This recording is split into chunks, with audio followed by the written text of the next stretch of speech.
Oak Road Hatter. We're back, and I'm joined by Jamie Carter and Adam Driscoll as we move into Season 2 of Oak Road Hatter.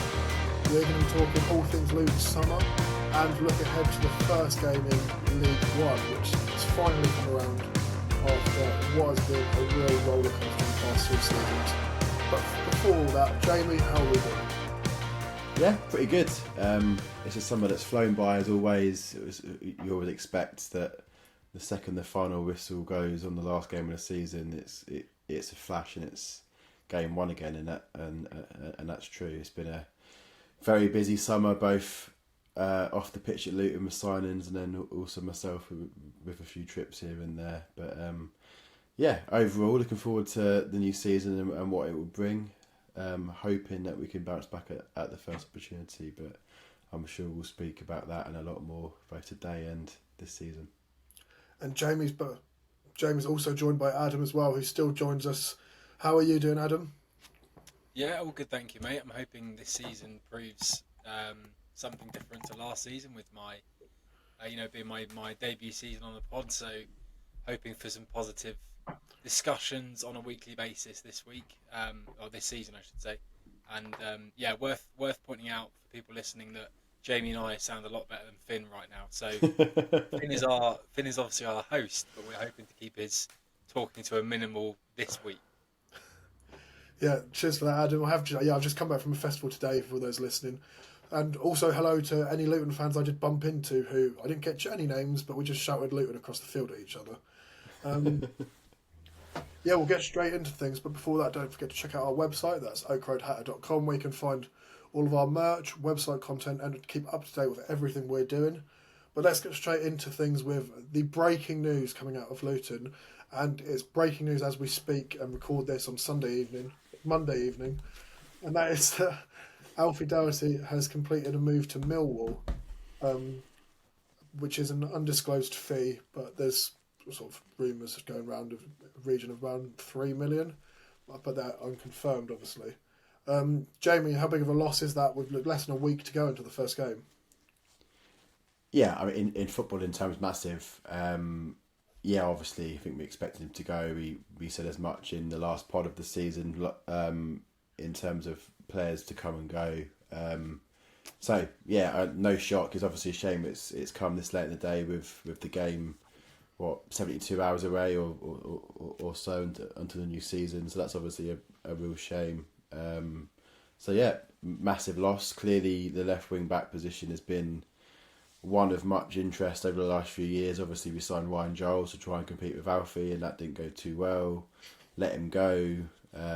We didn't really have an out-and-out backup for him ever since, really. Obviously, we've relied upon a mix of wingers and left centre-halves and academy prospects to sort of fill Doughty's shoes whenever he's not been able to play in that role. So potentially a chance to try and revitalise that position a little bit and try and bring in.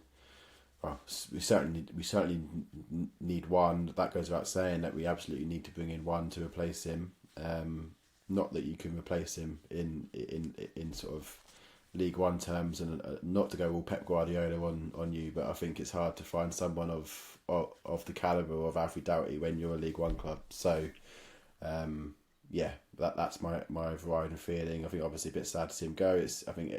Ever since we were linked with him a year before he signed, I was big on his signing and really keen to get him in. That summer it didn't turn out that we could get him, but then a year later we did, and yeah, the roller coaster that we've been on with him just epitomises Luton Town, really. So yeah, I think he's someone that I'll hold dear in terms of my memories of him in the Luton shirt, and wish him all the best. Obviously, Millwall, you could say a lot about whether that's a big enough step up for him in terms of what he deserves, but it's his boyhood club, so you wish him all the best. And every player that was a young boy would have dreamed to put on their childhood and boyhood strip one day. So you can't begrudge him that. So yeah, wish him all the best.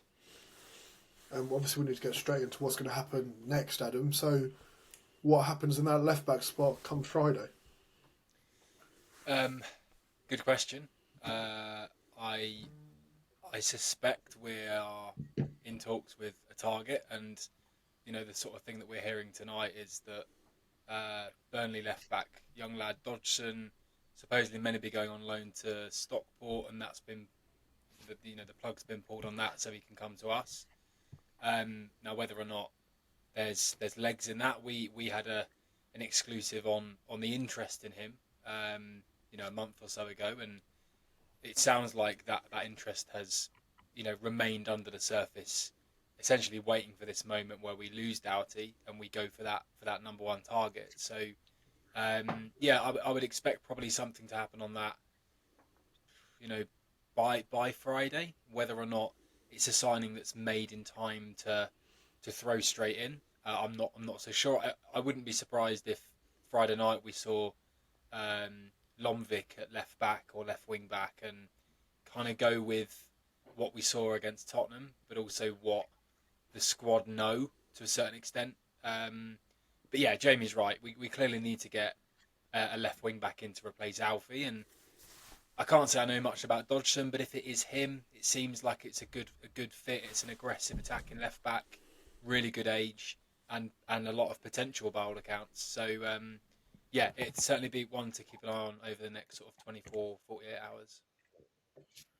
Yeah, it's interesting, and it's obviously useful that we have brought in someone like Longvic, who can sort of move around in that centre back, left back area.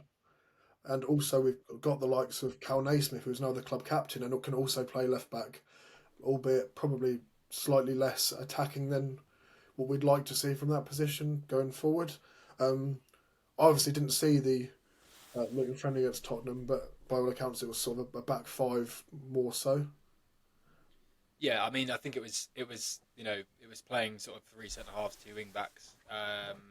The formation that we've been used to. I think Bloomfield sort of likes playing with the one striker and the two tens, and it seemed to be that way. So we spoke a lot sort of in the closed season around formation, where Bloomfield would go. I think we thought he might go back to his preferred kind of 4-2-3-1, but I don't think he's going to do that by the looks of it.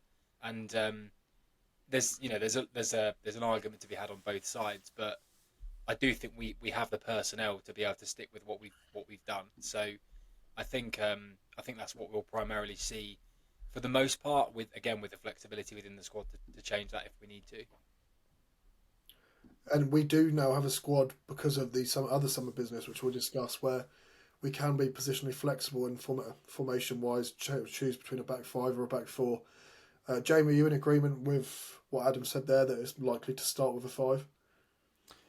Yeah, I think so. We all obviously at the end of last season suggested that this may be the opportunity to switch to the four, and who knows, maybe now with Doughty leaving, that could be the trigger to go to a back four, right? I did say that with ultimately the best wing back pairing in League One in Doughty and Jones, it makes complete sense to stick with wing backs, right? Because you want to try and set up a team around your best players. Now losing Doughty, clearly Jones can play right wing, although I don't believe that's his strongest position. I think that's clearly up for debate. But yeah, maybe with Doughty leaving, that could be the trigger to go back to back four. But at the same time, probably it's a shame given that we've played a back five all pre-season, right? So not that it wastes all of the work done in pre-season. I think in the Bournemouth game it was a back four one half and back five in the second half, and both seemed to look good. But ever since it seemed to have been a back five throughout, right? So it seems like Matt has settled on that and he likes it, and from what I've seen, it looks like we're playing a lot more fluid. It looks like we look a lot fitter, and I've always actually been a fan of a back three, not Everton's back three because it was shit, but outside of that, I like a lot of teams that play a back three, and if teams can get it right, it's really really good to watch. So the signs so far in pre-season, I'm sure we'll get onto the results, but the signs have been good. Played against a pretty strong Spurs team. It seems like we were defensively solid. We outshot them, and obviously that's just one stat across many. But to outshoot a Premier League side in a pre-season friendly, and okay, it was 0-0, but it's early days, and and players are still trying to get that rust off their performance and things like that. So I agree. I think the back five is the one to go with for now. Albeit there's probably going to be some ups and downs and changes in the season.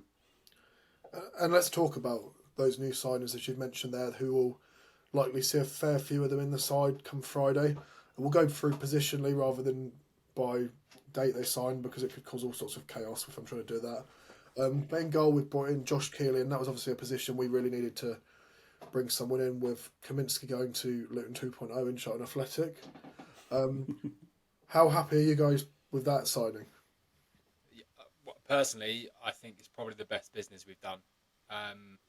And not even necessarily this summer. I think when I look at the deal as a whole, in terms of who you're replacing and what you're bringing in, I just think it's brilliant business. And it's not too often we've been able to say that about the club in the last 12 months or so. So yeah, I think fair play to them on that one. When the rumours are that we've lost Kaminsky to as you say, Luton 2.0, Mr. Nathan Jones for about £1 million. And on the face of it, I would say it's a little light. But then when you look at it and think, well, we got Josh Keeley for reportedly £1 million, to have a direct swap in that sense, and bring in a young keeper who's got League One experience. He's been acknowledged at international level for Republic of Ireland. And he's 22 years old versus 32 at Kaminsky. I think there's so much potential in Keeley. So for all those reasons, that's just a massive plus for me.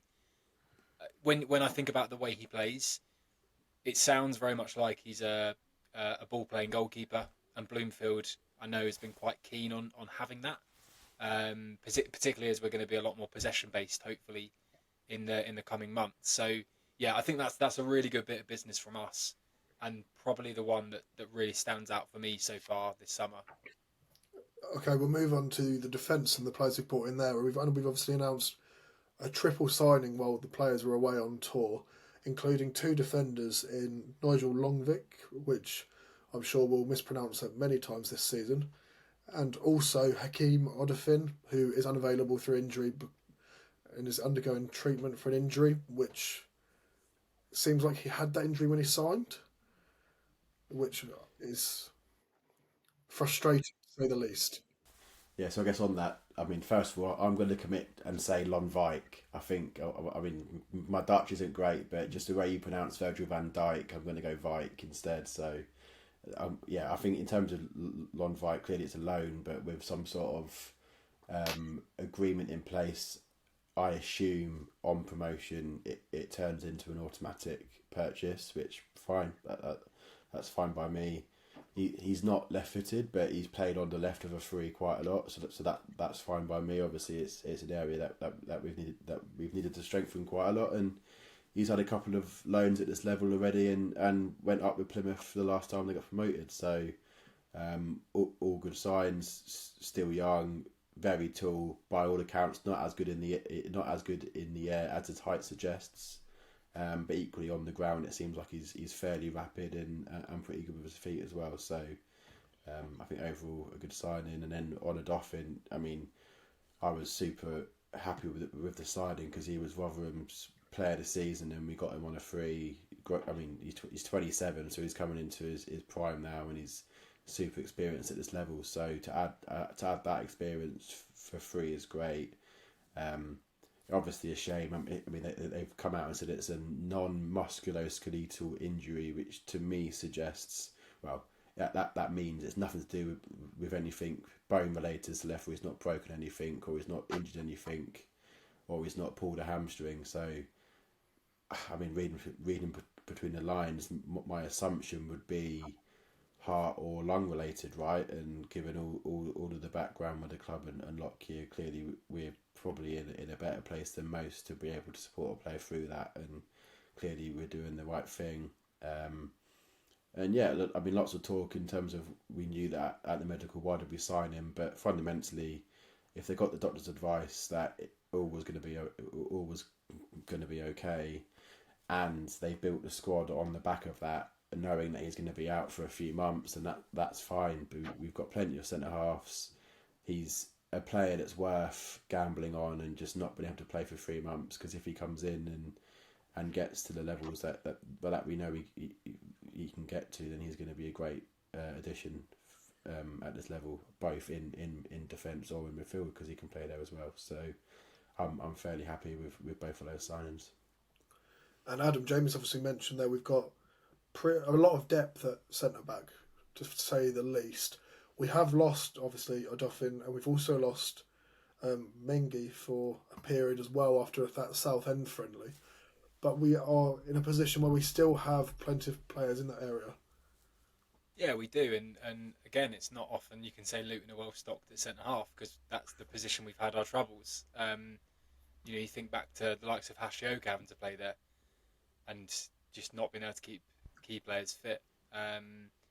But I'm looking at our squad now, and even people like Mads Anderson, who we probably expected to move on, has put himself in a position where he could well be starting on Friday, and I don't think many of us would have sat here and said that would be a potential. I think it's obviously enhanced with the fact that we've got Mengi out, we've got obviously Odoffin out. I think Joe Johnson's injured as well. So, and as there's this question marks over McGuinness and how ready to go he might be as well. But we are well stocked. So I do look at it and I think, well, could we lose anyone? Yes, we could probably still lose Mengi. Even though he's injured, I think someone could still maybe at the end of the window, because bearing in mind you've still got a month, someone could still take that chance. And maybe we could move Tom Holmes on a loan as well. But it's for me, it's not an area that we need to address. I think we're comfortably set for at least the first part of the season in that area. Moving into midfield, we've already obviously made a couple of additions to what is an already very strong area of the pitch for us, with depth in the likes of Liam Walsh and Jordan Clark. We've also added George Saville from Millwall on a free, which to me is a great addition. He's a little bit older in terms of his approach. He's on the other side of 30, but in terms of quality, he's exactly what you need in that ball-winning midfielder, Jamie. Yeah, 100%. I think if you look at all of the best Luton sides that we've had in the last few years, you obviously got that League 2, League 1 side with McCormack and the role that he played in the Championship. Less of a role, but Henry Lansbury played a big enough role to sort of contribute to the wider team. And then obviously Nakamba at the back end of that Championship season as well, I think had a big part to play. And I think he's a player that we've missed big time. Certainly over the last 18 months, we've missed someone just to be able to take the game by its neck and just try and maintain possession, B, you sort of get the ball moving and just try and get control of the game, and C, I think a myth about him is actually he's not that great on the ball, which I think is a complete lie. I think if you look at, again, I guess similar players in that position, I think he's off the calibre of like a Henry Lansbury on the ball, and he certainly got that level of quality, that level of quality.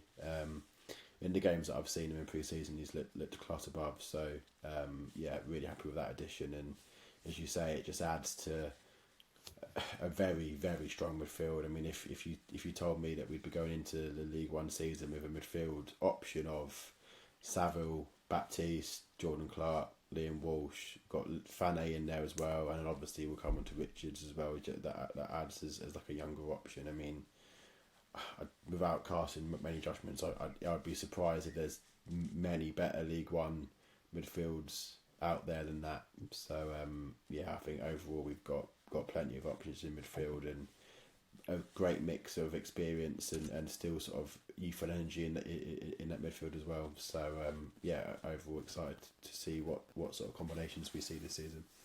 Well, let's talk about that youth and energy and Jake Richards, who we signed from Exeter City. And if our other signing from Exeter City recently is anything to go by, this is another very exciting deal, Adam. He was their young player of the season. Yeah, I mean, to be honest, I'd be lying if I said I knew anything about him pre the last 3 weeks. But you can always tell the potential of a player by the fans, the clubs that he's leaving, and the reaction of their fans. And when I did do a quick Google, I think I saw Brighton and Palace were two clubs linked with him at some point earlier this year as well. So if those sort of clubs, particularly Brighton with their scouting network, if they're looking at him as a 17-year-old to go into their development teams, then he's clearly got something about him. I was, I think I'm probably a little bit surprised that we pulled it off, really based on the supposed competition there, but also that we are kind of looking at that age of a player. I mean, it's easy for us to carry on and go down the experienced route with Saville and Naismith, etc. But it's easy to look at players that are here and now as well. But to actually have an eye on that sort of talent and that sort of potential, I think is a credit to the club for doing that. And it seems like he's a lot further down the line in terms of being ready than maybe a lot of us expected as well. So yeah, I'm excited to see what he's all about. I don't expect him to start on Friday, and he may start in the Coventry Cup game, or some of the whatever the other competition's called now, Virtue Trophy. Can't remember what the sponsor is. But I think he's definitely one to watch, and it's exciting to see what we could get out of him. We'll move into the forward positions as well, because we've also signed a mixture of experience and youth there. We've got Naki Wells as well coming in from Bristol City. He was obviously a free agent as well, and I think that's a really good deal in terms of bringing in an experienced striker, Jamie, who will be replacing, hopefully, what Morris offered us at times. Yeah, I think he's a very clever pickup, actually. Obviously, nothing that on paper seems too exciting. It's not like a brand shiny, young sort of striker that you've paid a fee for or anything. But I think just in terms of squad building and trying to bring together that togetherness that we have clearly lost our way with over the last 18 months, I think it's a very clever pickup. I mean, he signed 10... he scored 10 goals last season for Bristol City, who were competing in the playoff places for most of the season, and by all accounts they were going to offer him a new deal, but then there was an issue with Liam Manning going to Norwich, and then a new manager that sort of put a pause on that, and then it seems like Naismith's relationship with him is pretty strong and convinced him down to League One. I think otherwise he would have probably stayed in the Championship. So I think he absolutely has a part to play on the pitch. I'm not underplaying that, but I think off the pitch is going to be massive as well. He's obviously got the experience, and if you look at players like Ali and like Nordas in those forward areas, I think they can certainly learn a lot from someone with the experience of Wales. Yeah, and then Adam will obviously be hoping Nordas learns a lot from Wales in terms of goal scoring, which we'll come on to shortly. But before we do that, let's just discuss the final addition in that area, and that is Gideon Kadua on loan from West Ham. I can't say I know anything about him really, but he seems to be one that a few people are quite excited by, that loan addition, and it's nice to see us using the loan market, Adam. Yeah, I mean, again, another one that I can't really give much of an opinion on, because it was a Wikipedia search. It was seeing that Bloomfield had signed him a couple of times, and it's clearly they've taken a chance on him again. I think the reason, really, the thing that stood out with him is the versatility. It sounds very much like he can play both wing back slots, wide if you're playing a 4-3-3, potentially as a striker as well. So yeah, I mean, I guess I would liken him from a historic Luton reference to maybe a Fred Onyedinma in terms of that style of play and the flexibility. And Fred did a good job for us in many different positions. So yeah, we'll see what he's all about, but maybe not one that's gonna stand out, but hopefully he will stand out on the pitch versus the standout signing of the summer. And we mentioned there that Nordas will hopefully be learning from Wells in terms of the goal scoring, Adam. Could you just allude to why that might be? Yeah, I think in the haze I was in May, like every Luton fan, I made a very bold prediction that Nordas would score 20 goals this season. And I'm already counting the pre-season goals, so Yeah, we're up to three he's or scored four. 4 already, isn't he? Yeah, Yeah, yeah, so easy. there's nothing to worry about. But in all seriousness, I think we're talking about needing another striker, and I think we do. Um, but I don't think we should discount him. I think he, thrown into the deep end a bit of a crappy situation, joining as well with the position we're in. So I'm really keen to see what someone like he can do, whether he can really put himself about and show what he's about for us as well. So yeah, I'm excited to see what he's all about this year. And let's talk about some of the outgoings we've seen over the summer, because it's also been pretty busy going the other way. Obviously, we've seen Morris leave up front. We've seen Hashioka leave, Kaminsky leave, Asgard, and Burke, and now also Alfie as well. So it's some of our bigger names in the squad have all gone, and it's a large part of that promotion-winning team have now left the club, as well as probably our most exciting player at the end of last season in Asgard, Jamie. Yeah, I mean, I'm not going to repeat what I said about Doughty, so because we've already touched upon him. But I think of that remaining list, without being probably a bit harsh, Asgard's the only one that I'm really sorry to see go. I mean, I think Kaminsky, obviously great shot stopper, but he's obviously early 30s and wants to see out the rest of his career in the Championship, and you can't argue with him for that. And for me, I think we've replaced with someone of an equal quality, or I think equal quality now, but I think he'll go way beyond Kaminsky in his career over the next 10 years.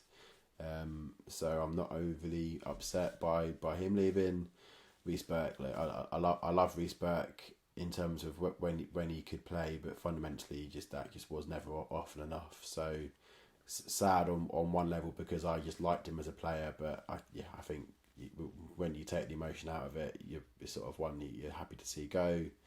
Carlton Morris, again to an extent, obviously sadness because he was sort of captain in acting for quite some time, and clearly he scored a lot of goals for us in the build up to the Prem, and then in the Prem he obviously scored 10 or so. So I think he had his good moments for us, but there's no getting away from him. There's no getting away from the fact that he was poor last season, like really really poor, and absolutely he would have smashed League One. But again, you can't begrudge him going back to the Championship, and if we can replace him and if we can bring someone in between now and the end of August, then I don't think it'll be a massive loss. So that really just leaves Asgard, and yeah, I think really frustrating to see him go, because you've got a League One player this season on your hands in Asgard. I think he would have absolutely tore the league apart, and would have been a bit of a cheat code going into the season. But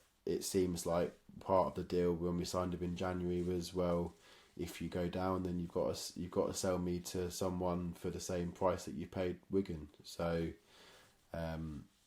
yeah, in one mind, you do question why the board signed up to that, because clearly you don't want to see him go. But at the same time, would he have signed in January if we didn't? So yeah, frustrating. I think the biggest mistake the board made was probably signing him at the end of January rather than the start of it, because I think if we signed him at the start of it, then we'd have stayed up. So yeah, I think really sad to see Asgard go.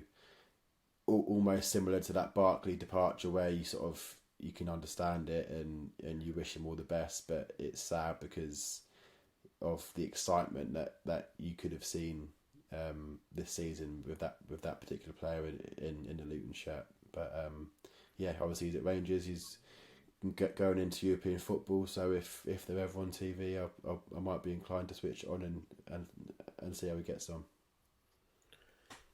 And it was a move that seemed to be pushed a bit by his international manager as well, Adam, which is not the first time we've discussed that. And he's also not the only player that the Norway manager seems to be pushing around and trying to force moves for, because apparently he's now a Fabrizio Romano style manager as well as an actual international manager.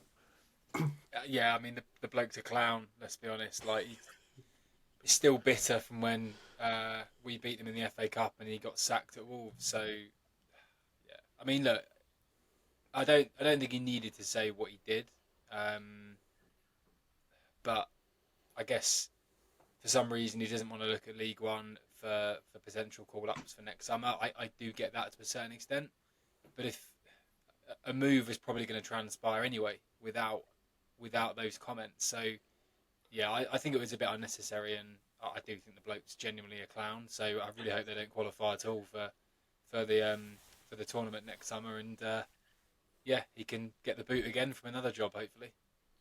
So, like me last season, Adam's making a lot of friends in Norway. Um, Nothing against Norwegians, just Solbakken.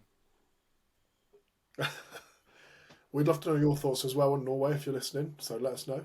Or Norwegian Hatters, let us know your thoughts on the move as a whole. We'd actually be really interested to hear what you've got to say about that, because from a Norwegian perspective, do you think it was the right thing to do, or is it a player that's not likely to get in the team over someone like Odegaard?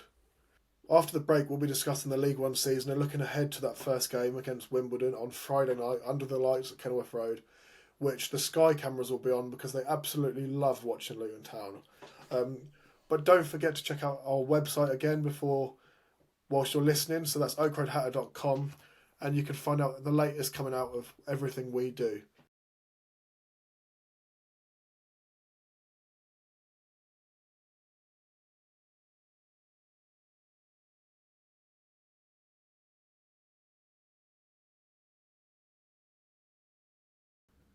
Welcome back to Oak Road Hatter, where I'm still joined by Jamie Castle and Adam Driscoll, and I'm still talking with a very raspy voice. We're looking ahead to the game against Wickham on Friday night now, and we'll also be making our League One predictions for Luton Town. Jamie, it's fair to say since they were promoted, Wimbledon have had a pretty interesting summer in terms of the players they've lost. We just spoke off camera, and they've lost both of their wing backs who were really, really good for them, and their goalkeeper. And Josh Nuffville is also a player that's left and gone to another promoted side in Bradford City. Yeah, they've had a pretty tough time of it, I think. Look, it was always going to be tough for them to come up, I think, to League One. Obviously, they came up with the likes of Doncaster and Bradford, who I think have better foundations at this level in terms of infrastructure and squads more generally. Whereas I think Wimbledon probably got promoted a bit out of the blue. So it was always going to be tough for them to come up, and then obviously to then lose your two flying wing backs in Midfield and Tilly to Bradford and Wickham, and yeah, I think they've replaced one but not the other just yet.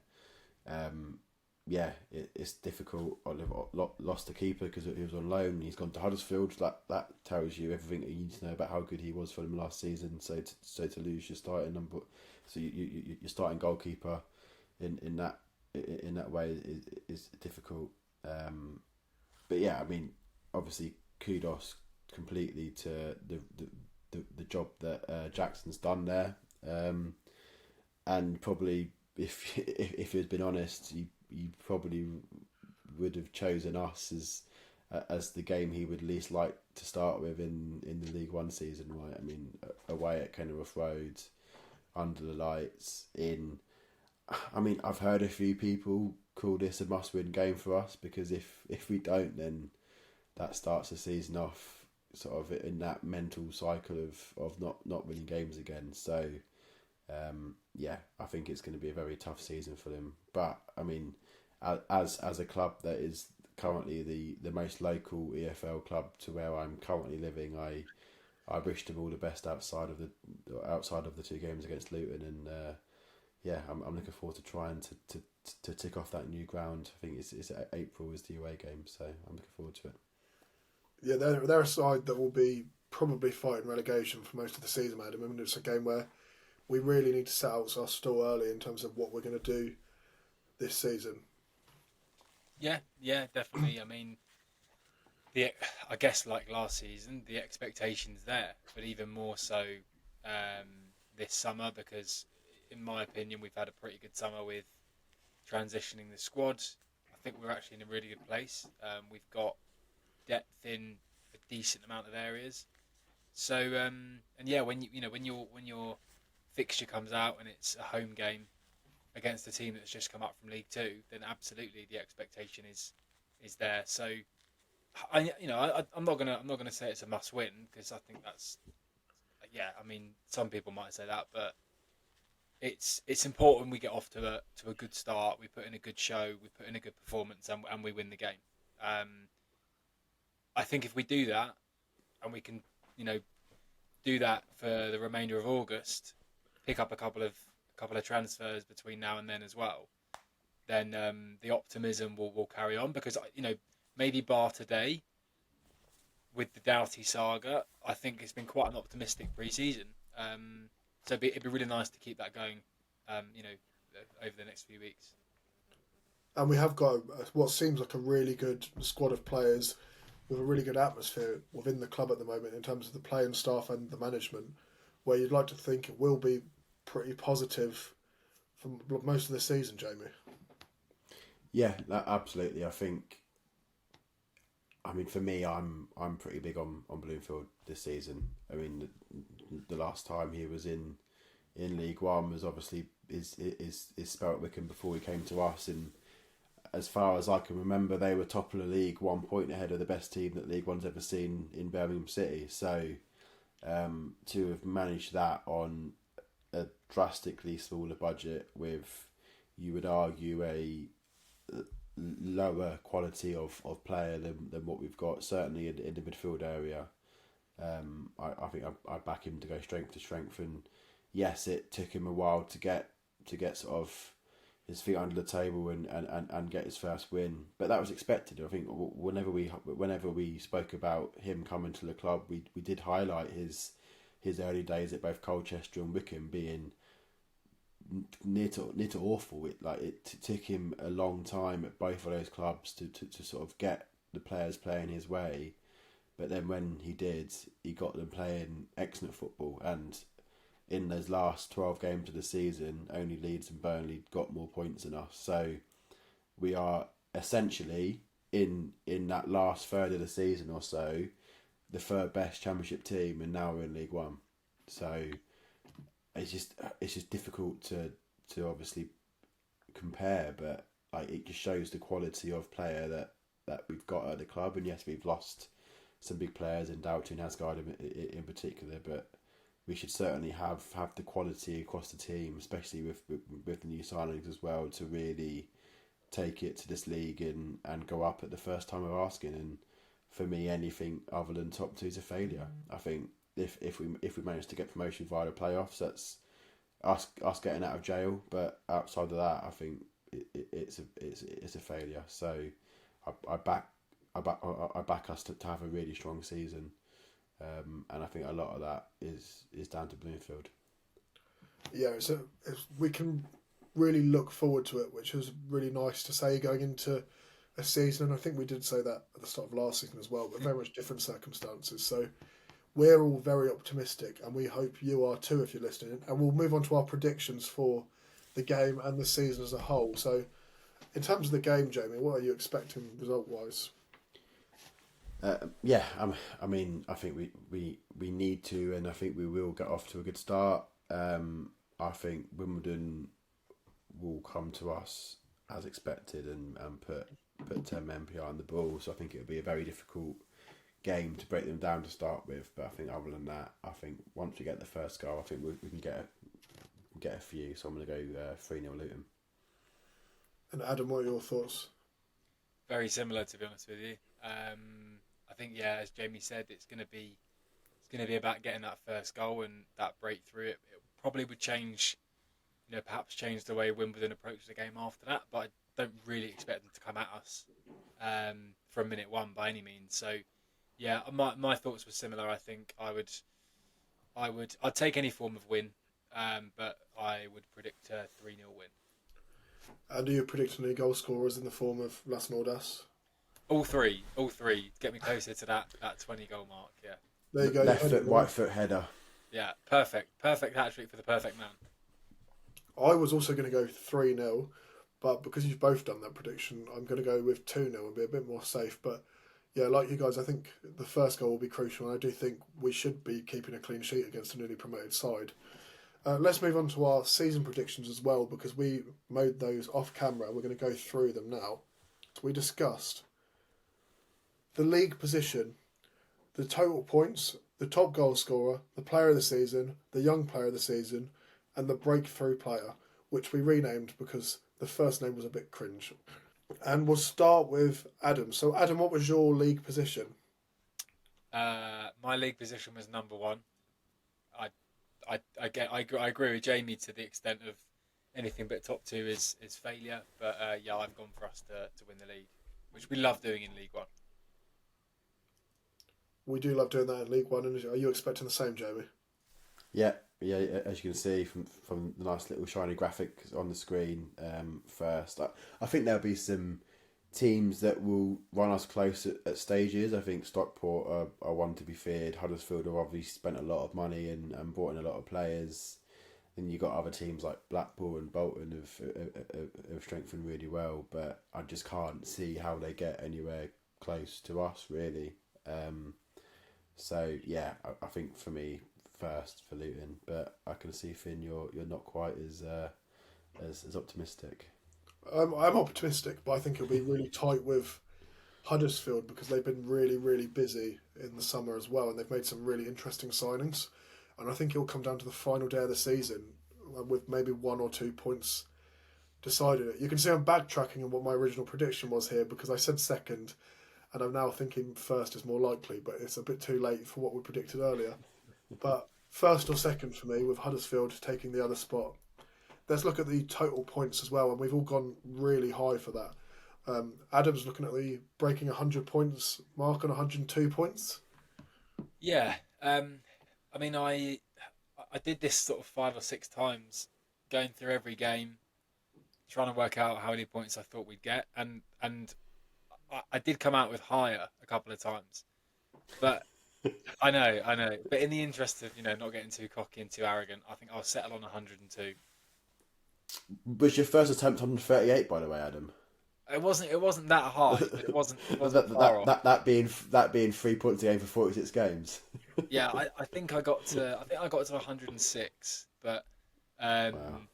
but look, I mean, I look at our squad and it's very strong in multiple areas, and if we can add a couple of missing ingredients, I think we'll be extremely hard to stop, and particularly at home. I think when I looked at that 102 points, I had about 65 points coming from home games. So yeah, I expect Kenilworth Road to become a fortress, and look, if we get 102 points, then it'll be sensational, and clearly we will win the league.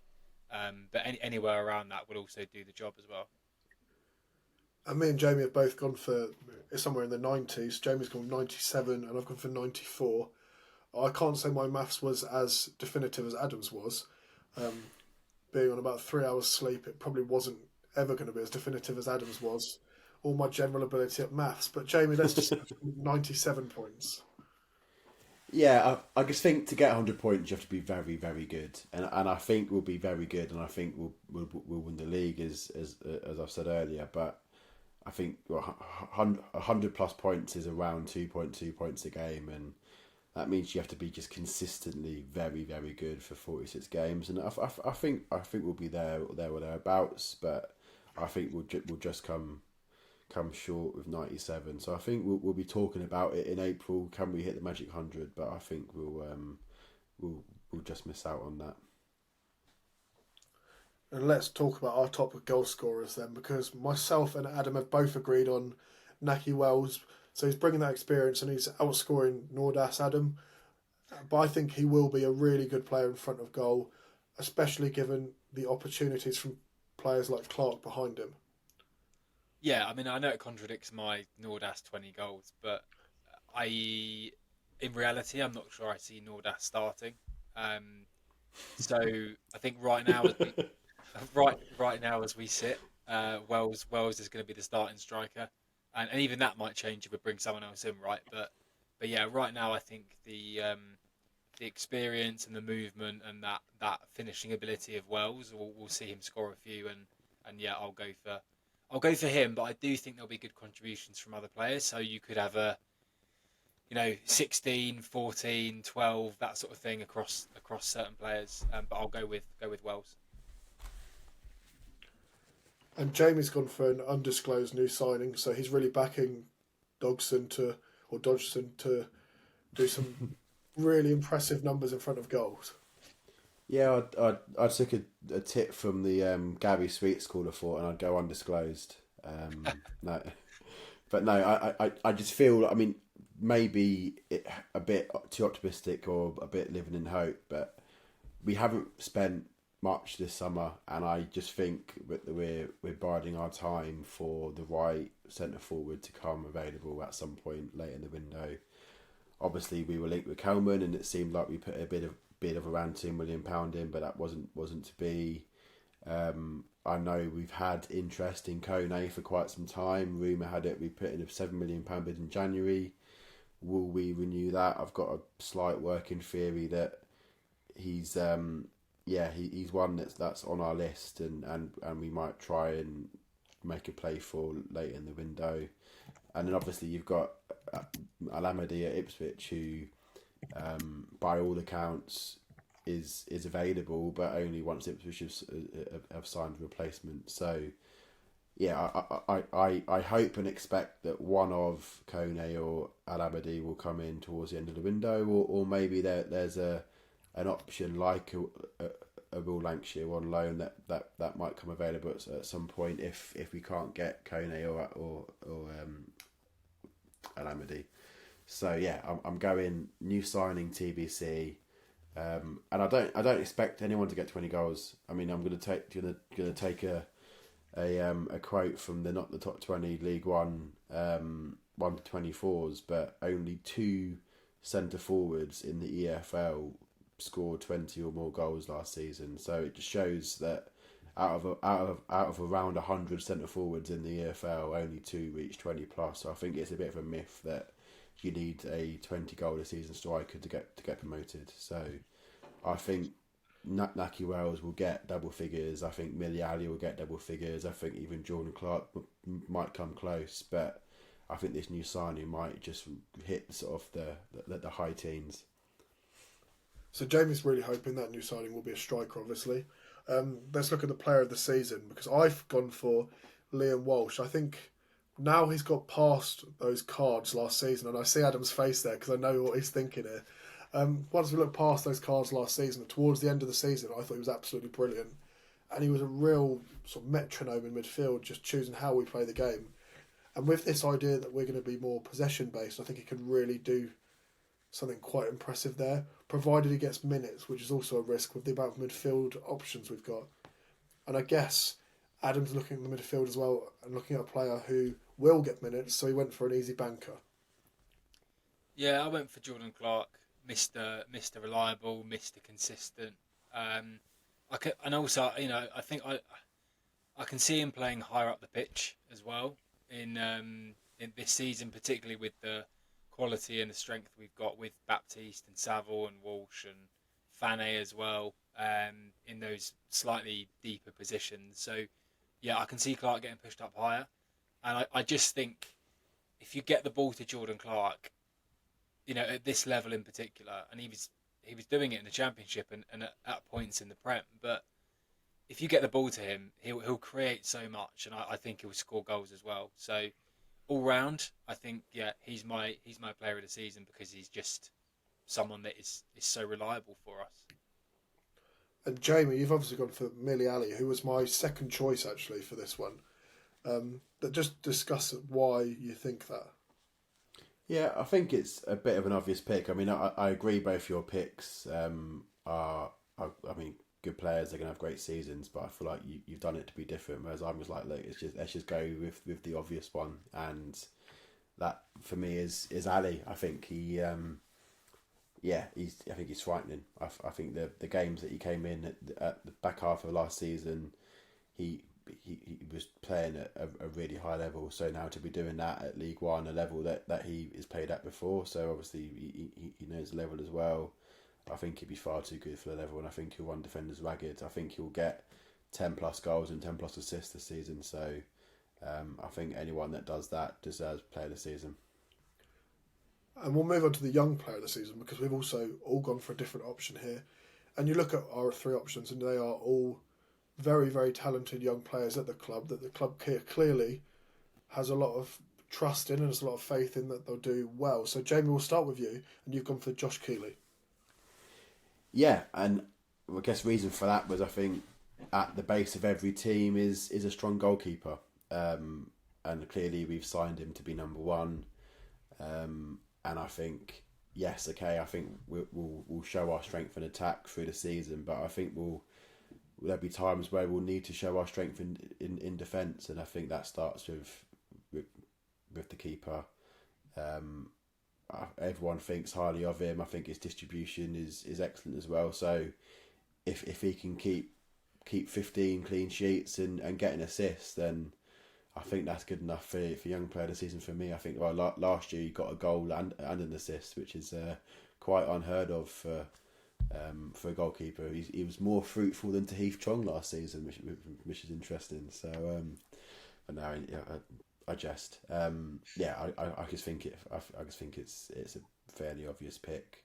He's gonna keep a lot of clean sheets for us. I think he's gonna save us a few times, and he's gonna show us what he can do going forward as well in terms of his distribution. So yeah, I've gone Keeley for my young player of the season. And Adam, you've gone for Christ Makoso. Yeah, I think he kind of stepped in back in the last season, didn't he, and did extremely well, better than anyone thought.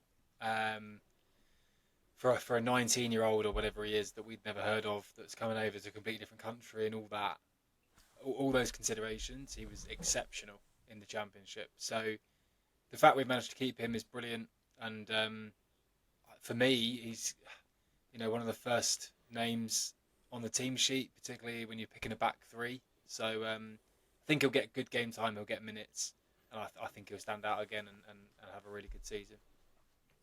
And I've gone for Walters, and I think that'll be because he's going to establish himself this season. We obviously saw him get into the team early on when he joined, and he struggled a little bit in the Championship, and I just think the system didn't really suit him with the way Edwards was trying to have them play.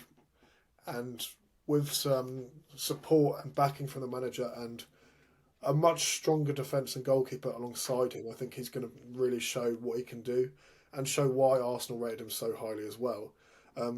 With Jones being injured as well for a little while, you'll likely see him getting that right back or right wing back position for the opening stage of the season, I would imagine, unless we do bring someone else in. So that was my thinking there. And we'll finish on breakout season. And you've actually both gone for Raoul Walters there. So Jamie, let's start with you. Yeah, I agree with you. I think he'll have a great season. I think for me, Keeley just nipped player of the season, but I think in terms of breakout, for me that is defined as someone that maybe unexpectedly comes through and has a great season. And I think Walters was one of the big disappointments of last year. I think we signed him, and a lot of us were really excited to see what he could do. And clearly he had a few injuries, and he was unfortunate to be moved about in the team and play in various different positions. But yeah, really excited to see what he can do at League One. I think there's quite a few players in that team, like Zach Nelson as well, and obviously Rich, as we mentioned earlier in the pod as well. I think there's going to be a lot of players that have breakout seasons. I actually think him doing so well and Izzy Jones coming back from injury will be a reason why we switch to a back four eventually this season. I think there'll come a time where, just because of how players are doing, you just have Walters as a right back and Izzy Jones as a right wing. I think he's gonna have a really big season. I've gone Walters. I've gone for Zach Nelson as my breakout player. I did change it from someone I originally thought, which we don't need to discuss. And the reason I think Nelson will really come through this season is because when you look at what he did with his limited minutes in the Championship, I think he showed real positive signs. He really has that ability, and he backs himself quite a bit, and I think he will get minutes on the pitch, particularly given Asgard leaving and Jones being injured and Chong being sort of uncertain in whether he'll play or not, or whether he'll move on.